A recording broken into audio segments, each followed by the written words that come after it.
ഏക്ക് ക്ലാച്ചില് ചായ പോണു. ചായക്കടക്കാരന് ദേഷ്യം വന്നില്ലേ?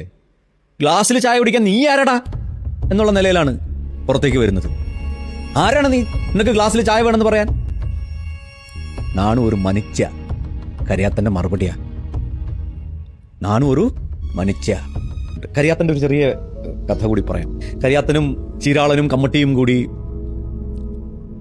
ഉത്സവത്തിന് പോകുന്ന ഒരു നാൾ കരിയാത്തന് ഒട്ടുമുക്കാല് കൊടുക്കുന്നു, അല്ലെ?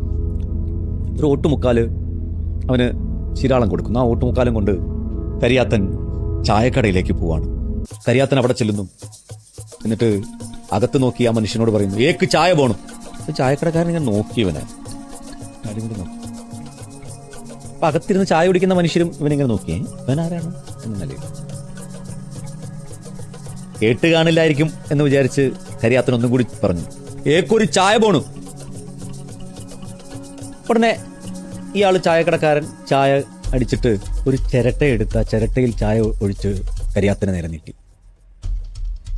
അപ്പൊ കരിയാത്തൻ പറഞ്ഞു, ഏക്ക് തേങ്ങ വെള്ളം വേണ്ട, ചായ പോണു.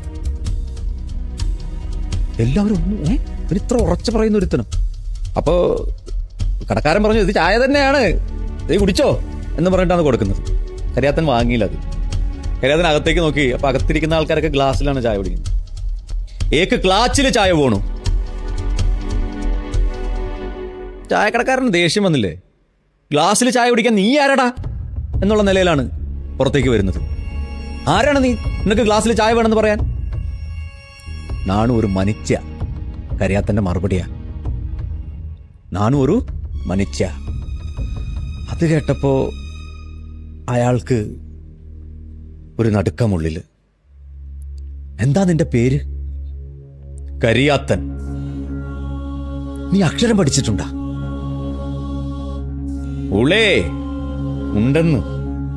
അപ്പൊ എവിടുന്ന് എന്ന് ചായക്കടക്കാരൻ ചോദിക്കും. കരിയാത്തൻ ഇങ്ങനെ കൈ ചൂണ്ടി ആ മലയ്ക്ക് മുകളിലുള്ള ഒരു കുരിശുപള്ളിയുടെ നേരെ നീട്ടും. അത് കാണുമ്പോ ഇയാൾക്ക് അങ്ങോട്ട് സന്തോഷായി. മോനെ എന്ന് പറഞ്ഞ ഇയാള് കരിയാത്തനെ അങ്ങ് കെട്ടിപ്പിടിക്കുക. എന്നിട്ട് അവനകത്ത് കയറ്റിയ ബെഞ്ചിലിരുത്തിയിട്ട് ഗ്ലാസ്സിൽ ചായ എടുത്ത് അവന് കൊടുക്കുന്നു. ഞാൻ ഇത്ര പറയുന്നു. കഥ പറഞ്ഞു കഴിഞ്ഞാൽ രസകരമായി ഇതിനകത്ത് ഒരുപാട് സന്ദർഭങ്ങൾ ഇത്തരത്തിൽ മനോഹരമായി ഇവരുടെ ഈ ജീവിതത്തിലെ കഷ്ടപ്പാടുകൾക്കിടയിൽ ഇവരുടെ ചെറുത്തുനിൽപ്പുകളും ഇവരുടെ സമരങ്ങളും ഒക്കെ അടയാളപ്പെടുത്തിയിരിക്കുന്ന ഒരു പുസ്തകമാണ് കീളുവാരങ്ങൾ. മനോഹരമായൊരു പുസ്തകമാണ്. ഈ പുസ്തകം ഇങ്ങനെ തന്നതിന്, എഴുതിയതിന് നിന്നോട് വലിയ നന്ദി പറയാം.